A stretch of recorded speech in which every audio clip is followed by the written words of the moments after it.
నమస్కారం. ఘంటారావానికి స్వాగతం. ముందుగా ప్రధాన అంశాలు. ఇంధన శాఖ మంత్రిగా బాధ్యతలు స్వీకరించిన గొట్టిపాటి రవికుమార్ కొత్తగా 40,000 వ్యవసాయ విద్యుత్ కనెక్షన్ల మంజూరుపై సంతకం.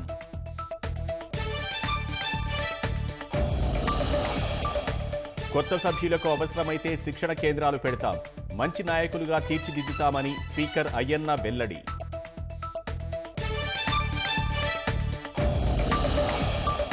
కాకినాడ జిల్లా వేట్లపాలెంలో అతిసారంతో 30 మందికి అస్వస్థత, కట్టడికి చర్యలు తీసుకోవాలని డిప్యూటీ సీఎం పవన్ ఆదేశాలు. భారత్కు బంగ్లాదేశ్ అతిపెద్ద ఆర్థిక భాగస్వామి, ఇరు దేశాల ద్వైపాక్షిక చర్చల అనంతరం మోదీ వ్యాఖ్య.